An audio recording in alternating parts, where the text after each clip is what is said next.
Hey guys, Lucas here. Today I felt like making a different type of video where I kind of just talk. You know, as much as I enjoy laughing at people and their stupidity on the internet, I kind of want to branch out in the type of content that I make. And I thought that maybe I'd do that by telling you one of the most memorable experiences of my life. Of how I got a homeless man arrested. I've alluded to this experience a few times in the past, so I thought why not start with that. Now if you guys end up enjoying this type of content and want me to do more in the future, just don't expect me to do this too often, since I don't want to pull a Luna and pull some shit out of my ass that I've met Saddam Hussein or some shit right before he was executed. So anyway, this takes place back when I was around 5 years old. Now back then, me and my mom used to do a lot of our general shopping at this huge fucking mall that we literally had to take like a bus and a train ride due to, since we didn't have a car back then and we lived in the middle of nowhere. Yeah, looking back, I would not want to relive that part of my life because it consisted of a lot of walking, and I don't like walking because I'm a lazy shit. Speaking of walking, little 5-year-old me didn't like that shit one bit, as my short, stubby little legs would often get tired very quickly. And of course, me being a 5-year-old, I naturally was a little brat who did not stop complaining. Oh mommy, my legs hurt. Oh mommy, I'm hungry. Oh mommy, I pissed myself. Oh mommy, I tried to overthrow the Chinese Communist Party in Tiananmen Square, but now the soldiers are shooting at me. Now I must have not been the only snot-nosed brat, since the mall had this sort of daycare playground thing where parents could drop off their failed abortions,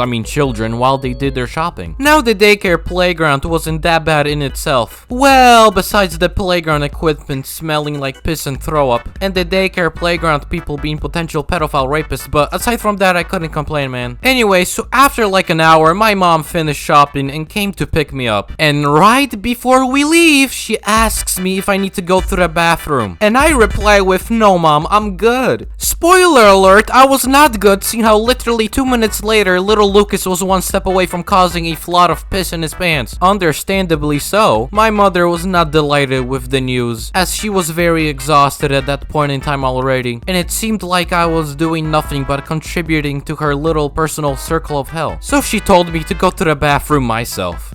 Yup, she sent a 5-year-old by himself to a bathroom in the middle of a crowded mall where Jeffrey Epstein could jump out from the shadows and abduct me. Well, to be honest, it wasn't that far, but anyway, that aside, on I went with my great expedition. When I walked in, I saw that the men's restroom was more empty than my friends list. I briefly considered using a urinal, though seeing how I was like 4 feet tall, that wasn't gonna happen. So I proceeded to randomly choose a stall, and as I slowly pushed the stall door forward, something I did not expect to see was laid before me. Some drunk was just down on the floor before me, taking a nap as if he was tucked in his bed. Honestly, he looked like one of the homeless people I usually see in a Kmart parking lot. Now, this dude was also surrounded by at least half a dozen empty bottles. It's as if he was trying to build a fucking shrine in that stall to his liquor gods. After standing there for a moment like a deer in headlights, unsure what to fucking do, little Lucas got the hell out of there, walked up to a janitor and told them something along the lines of, "Yo, there's someone sleeping in the stalls." To make a long story short, security gets called, they escort the guy out, my mom sees the commotion and nearly gets a heart attack thinking I got abducted. I get the Medal of Honor and we go the fuck home. Yeah, in a nutshell, that's pretty much it. It really doesn't go deeper than that. I still think it's a story worthy enough of a film adaptation. So James Cameron or Ridley Scott or some other movie producer, hit your boy up, let's make this a reality. But to end this video, to the homeless men out there, if you're watching this, I'm really sorry I disrupted your nap over 10 years ago. I hope you're well. Nah, but in all seriousness, thank you all for watching, and I'll see you in my next video.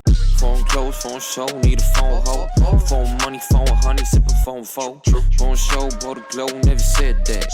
Staying low on my toes, I'ma get that. It's getting serious, make a bitch delirious. Bitches on my dick, cause a boy so mysterious. That's a mystery, thoughts making history. Wrist keeps spinning like a fucking rotisserie.